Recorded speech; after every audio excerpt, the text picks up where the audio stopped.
Dr. Bayou Bennett. And I'm Daniel Lear. Welcome to the Dream State, where we empower you to follow your creative dreams. We are thrilled to have one of the coolest, stylish, and most meaningful radio DJs you will ever meet from KROQ, Megan Holiday. Yes, that is her real name. Thank you for being here, Megan. Oh my gosh, thank you guys so much for inviting me on. This is so cool. You're welcome. Absolutely. Yeah. So we love following you on Instagram with all your cool styling and all the people that you get to meet and the places you go. So do you want to tell us a little bit about that? You kind of just live an interesting life. You never really know what's going to happen. You know, if the radio station's going to be like, oh, we're going to have, you know, Circus Survive or Foo Fighters in, or whoever it's going to be. You know, and it not always has to do with me. Sometimes I just jump in because I'm like, okay, they're doing stuff with the morning show, so I'm going to jump in this photo and get my photo up, you know? So awesome. You live your life by the Hunter S. Thompson quote, buy a ticket, take a ride. It's my favorite quote for sure. So where are you from, and how did you discover that you loved radio? Okay, so I was born and raised in Rancho Cucamonga, so not too far from Los Angeles, cool. Straight up suburbs. And that is a hell of a name. Isn't it though? Isn't it? I know, especially when I tell people from out of town, they're just like, Rancho Cucamonga, you know? So yeah, I was born and raised there, and then I moved to the Bay Area, and I lived in the Bay for like 10 years. I lived up there, and I had just kind of met somebody who worked in radio. I was at this station called Live 105. They do like a summer concert called BFD, and I was there just as a spectator, and I happened to meet somebody who worked at the station. And so I think like he was the one who kind of originally planted the seed in my head, because I always loved music. He was like, hey, I want to bring you on as a sidekick for this night show that I'm starting. And it was a really cool night show. It was called the Free For All, where it was the first ever user-controlled show where like people would go online, and we partnered with Jelly Radio, and people would go online and they would vote what songs they wanted to hear on the radio. Cool. So it had never been done before. So I was just basically there. I was like literally shouting out people's like usernames, you know, like, hey, Cali girl, 1, 2, 3, like what, you know. And that was like the extent of like me being on the radio. But just, you know, I was getting this opportunity to get my foot in the door at this radio station. And so this guy had just kind of seen something in me. A friend of mine that worked at the station helped me put together what's called an air check. And that's where you put together what you would sound like on the air. And I was like out like drinking at the time, and I was, he calls me up and he's like, you gotta come to the station, you gotta put this together right now. I'm like, dude, I'm like sort of drunk, but all right, let's do this, you know? So I go in, and literally I'm like, dude, I don't know what to say. So he like tells me what to say. We put together this air check. I have no idea how to run the board. I have no idea how to do anything. And we submit it, and I get hired to do the weekend gig. Nice. So now I'm like working 5 days a week at night doing the night show as a sidekick, and then I'm also working on the weekends, early mornings. Mm-hmm. So this program director was just like giving me a shot, like, okay, what is she gonna sound like, you know? I had to like figure out how to run the board, pushing the wrong buttons, like, you know, and then just like trying to figure out what my voice was, like who, you know, what did I want to put out there into the world. People just always say, be yourself, you know, but I was, you know, trying to figure out who that person is, like still trying to figure out who that person is, you know. It was just wild, like everything happened for me really fast, to the point that, you know, sometimes that's dangerous when that happens, because you get stuff fast, you get like a little bit of an ego about yourself, and you know, and you can make some mistakes in your life, I guess. So, yeah. Interesting story about the drinking. One of my first clients, Isaac Hayes. Oh yeah. He actually had this thing where they just like drank too much and went into the studio, and he made like one of his first albums, and I guess it was just like really, yeah, you know, historic kind of thing. Sometimes it's like with the right. It's like when you try to play pool at the bar. It's like, you know, if you have like the right amount of liquor, you're like, you know, pool shark, but it's too much and it just gets sloppy, you know? So it's like sometimes there's a little bit of magic when you're a little buzzed. For some people, not for me. But to continue the story, what eventually happened is that, you know, things went good. I worked nights, I worked middays, and then eventually me and the guy who had brought me in Menace, we got our own morning show. So it was Megan and Menace in the morning. It was so much pressure, and like what kind of pressure? I mean, no producer, no budget. I have never done mornings before. I was just personally starting to fall apart. So I am like now, like I'm a drug addict in recovery. So at the time I just was spiraling out of control, but I didn't know it. And I was like hiding it really well, so I thought, and I wasn't getting along with Menace, and I just went to my PD and I was just like broken, and I was just like, I can't deal with this, you know? So he put me back to middays, and I did that for a while, until I inevitably sabotaged my career, and I ended up getting let go from that position.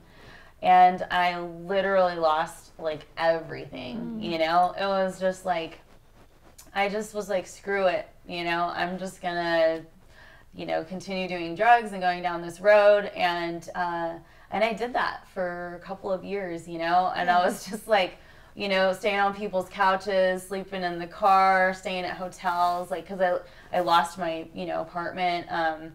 And then, you know, finally I sort of like pulled myself up, and I ended up moving to Sonoma, and I worked at a winery for a while, which is the perfect gig for an alcoholic, by the way, you know? So I did that for a while, and then eventually I was just like, okay, I need help. So I called my mom, you know, and I just got in the car and I just drove home. I did some rehab, had some relapsing, and then finally in January of 2016, I just was like, I can't do this anymore. Yeah. So I like, I checked myself into a hospital, and then I just like went into a sober living facility. For me, I didn't ever think that I was ever going to go back to radio. Like, it was, you know, always in the back of my mind, it was always something I knew that I was really good at, that I was like talented at. Sure. But I didn't ever think I would go back to it. So like when I was like 60 days sober, and I was in this sober living, and I was like working at a vape shop, like just trying to like make money to pay rent at sober living. I got a text from Nicole Alvarez, who does the night show at KROQ, and she reached out, and she was like, you know, needing to take a maternity leave, and they were looking for someone to fill her slot while she was out. The music director at the time at KROQ, and I had met her through an afternoon DJ that worked at 91X when I was like an intern at 91X. So sometime along the line, like I had met her. So it wasn't weird for me to like just reach out to her. It wasn't like I was just nobody. Like she was aware of who I was. So I just reached out, and I was like, hey, I'm looking to get back into radio. I'm in a really good place, and I just want to know what you think. And like immediately she calls me, and she's like, hey, come in tomorrow. We want to sit down and talk with you, like blah, blah, you know. So I went in, and I just told them like my whole story, sort of like how I'm telling you, you know. They were like, okay, well, we're going to give you another shot. How did you feel at that point when they said that? Oh my God, it was unbelievable. Like here I was like 60 days sober, and just, I mean, it was like very surreal. It was also scary, you know, because, you know, I didn't know the program director, you know, I didn't know like how he was. I mean, he's the coolest guy in the entire world. So understanding, and they just like listened to me. I think they could just tell that I was like really serious about, you know, what I'm doing now, and that I've learned a lot. And yeah, so they brought me in, you know, and then I'm just like super grateful, you know. I feel like I've honestly been given like a second chance at life. Wow. Man, Megan, so Bayou and I put this show together because we wanted to inspire artists and inspire musicians and filmmakers and people that have a vision and really want to do something that sometimes society says, you know, you have to be a doctor or a lawyer. But sometimes they also encounter this like self-destructive, sabotaging, you know, thing that comes into their life within themselves, you know? They say like sometimes your greatest enemy is within you. Yep. Like how can you recommend that, you know, people deal with that? My recovery is my responsibility, no one else's. But when you're in that mindset, everything is everybody else's fault. You're a victim. And unfortunately, I kind of feel like our culture is living in a very victimhood type of mentality. I just think that that's not reality, you know, and I hate to say that, but it's like, I just kind of think that in order to really like change and to grow, you have to really take a good hard look at yourself. Do you think you were like partying to kind of cope and deal with something that was happening, like that you were struggling with internally? There was, you know, and there was something that happened where my little brother actually, he was hit by a truck on our street when I was 11 and he was 7, and I was with him, and that was probably the most traumatic experience I've ever had. And he like almost died basically. Like he ended up losing his leg, so he's an amputee, but like, I mean, he's great today. You know, he's like, you know, he's like my hero. I mean, that kid has been through so much. It's unbelievable. Like, he broke every bone in his face. Like, they had to reconstruct his whole face based on photos that we brought in. He, you know, went through hell and back, and like, you know, and I saw that happen. And it was our neighbor, and it was and he was drunk, and it was a hit and run. It was nuts, yeah. It was crazy. And all of that compounded, so it was all happening at one time, like where my parents were like, we're gonna get a divorce. We went out on a walk, like bike ride with my dad, and like within the same week, you know, and he got hit by a truck. So it was like really weird energy with, you know, within the family. And I learned that I never knew how to be like, I need help. Like, I don't know how to cope with this. I just stayed quiet, and I just act tough, and I just, you know, pretend like I'm going to be fine. Having been through those things, how precious is life, Megan? Oh my God. It is so precious. And, you know, not only just watching what happened to my brother, but also the opioid problem in America is out of control. And people are dying all the time. I mean, I know lots of people who have died, and it's unbelievable. It's so beyond sad. You know, so for me, it's just like I really feel lucky, because I knew that it was getting that point with me. Like, something within me was like, you're either gonna die or you're gonna go to jail. And so I just was like, I can't do this. You know, like I want to live. You know. Yeah, and I mean, I really can't tell you how different my life is today, like from 2 years ago, you know, or from 4 years ago. It's like, you know, essentially, you know, I was like homeless for a little bit, you know what I mean? And then to now be able, like, be rebuilding my life. Do you feel like it's necessary, like, to become a great artist, to like go down that road of experimenting with drugs? I don't think it's necessary, but I do think that it happens often. And, you know, for me, and I know for a lot of artists and, you know, musicians who have, you know, gotten sober, I know for me, it was terrifying to think about going on the air. I was always on something when I was on the air, and it was like a blanket. It was like a safety shield. It was like, well, if I mess up, whatever, I don't care. Nothing can hurt me. But, you know, when I actually go back now and I listen to how I used to sound on the radio versus how I sound now, I'm like, oh my God, I sound so much better now, and I sound so clear, and I sound like a real person, you know? Like, I can hear it that I was like hiding, that I wasn't fully being myself, because I was, you know, I was messed up. I was not being my authentic true self. There was like a shield. I think that sometimes you can go down that road and it can inspire you, but I don't think that it's necessary. It can ruin your entire life if you're not balanced, you know, then something's gonna give. Megan, how can creative people avoid some of the traps that they encounter trying to go towards their dream, you know, getting with the wrong people, you know, things like that, losing their integrity because they just want to make it? I just think it boils down to like knowing who you are, knowing like what you're all about, and not being willing to compromise.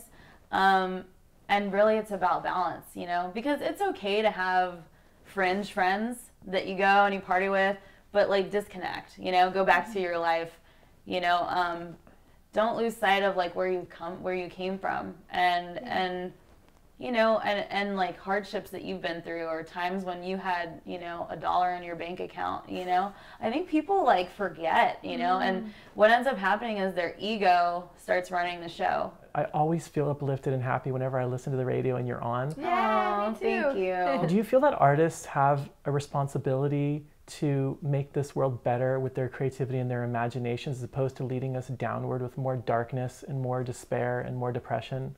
I think as an artist, what your job is to do is to be honest and authentic, and to express whatever it is that your artwork is in a real way. And then if it's meant to be, become something that we all pick up, you know, and like, then you've done something right. If you are in a position where you can affect people and you have a voice, like, why wouldn't you want to do something positive? Like, why not, you know? So I feel like I try to do that, you know? Okay, so Megan, you've told us about like how you first, you know, serendipitously got into radio and how that all started to go well, and then self-destructive thing kind of kicked in and the sabotage, and then you hit your lowest low, and now you are where you're at now. Like, can you help the audience and help artists and filmmakers and creative people understand what does it take to like get to like very high levels of what you want to do? Like, for example, your branding alone, you have such a cool look. Like, why is an artist identity, why is an identity so important, and how do you create something like that? I just think if you know who you are and you know what you're like and you own your style, like it comes off, like, because people are always like, oh, you can pull that off, and it's like, you just decide, I'm going to pull this off, like, it's going to look good, people are going to like this, and then you manifest that, and then people like it because you've created that. That's cool. Yeah. What skills or kind of personality traits do you think have helped you get to where you are today? I think that I am really hardworking. I get along well with others. I work well with others, and I think people feel comfortable around me. Yeah. And I think that's a really important quality to have when you're interviewing an artist, because it allows them to just be like relax and just really like tell their story or whatever it is. And I think on the air, I think like I'm just like a voice that's cheerful and positive, and I'm always laughing and joking around about stuff, and I think like people just need a break in their day. Yeah. Like there's just always so much stuff coming at you. So the last thing I want to do is infuse them with anything other than just a smile. That's cool. Like if I can make people laugh, I feel like I've done my job. I love that. Wow. So I love that photo of you with your boyfriend from Oasis. Oh, like, yeah. Have you learned anything from these like super famous like rock stars, like in terms of like what has made them successful? I don't know. I feel like these people that you meet that are super duper famous, they have an essence to them. They have a quality to them. Yeah. Where there's just some kind of like aura around them. It goes back to like people that just, they know who they are, they know what they want, they go out and get it, and they have the talent to back it up. In my mind, it's not a big deal. Like, I don't walk around thinking like I'm a celebrity, like, at all. Is your goal to be famous? Right. Or is your goal to make good art? Right. And I think a lot of people's goals is just, I want to be famous, and it's like, for what? Like, and even like the Kardashians, like, they do work their asses off. Oh, for sure. They have clothing and makeup, and like they have legitimate businesses. They created a show like that people got obsessed with. I mean, they're working. They have cameras in their faces all the time. I mean, that's a crazy life to live, know? Okay, Megan, so now this is super unique because we actually have someone who's a radio DJ on a really cool station with us right now.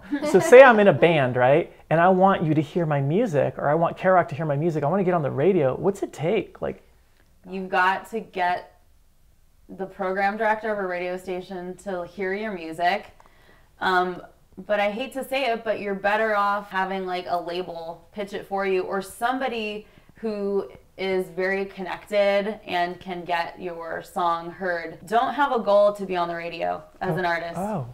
I would never make that my goal. Wow. I would make my goal to play as many shows as I can, and like, but be hustling. Like, you've got to like be on the ground, like getting people to come out to your shows. They're not just going to show up. Like, you got to like interact with your audience, like build your social media, and just be like always blasting out what you're doing. And if you can like get enough spins on Spotify and enough followers, like, and things like that, that's noticed. Just making your sound as best as it can be, linking up with other bands and, local bands, so like you guys can get on a show together, so then you're like cross promoting like fans and stuff like that. For sure. Well, what is your definition of success?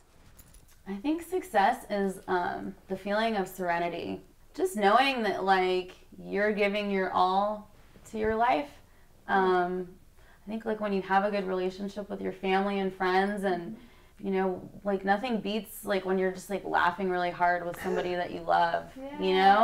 When you find happiness and joy in what you do, that's like when you're successful, because then it's like, you never work a day in your life, like they say, because you're happy and you're having fun. Like, I don't feel like I'm going to work. When I go to work, it's like, oh cool, I get to go in the studio and talk to people on the radio and give them tickets, So, it's like I have no complaints. Okay, so can you give us 5 tips to the audience so they can build their careers?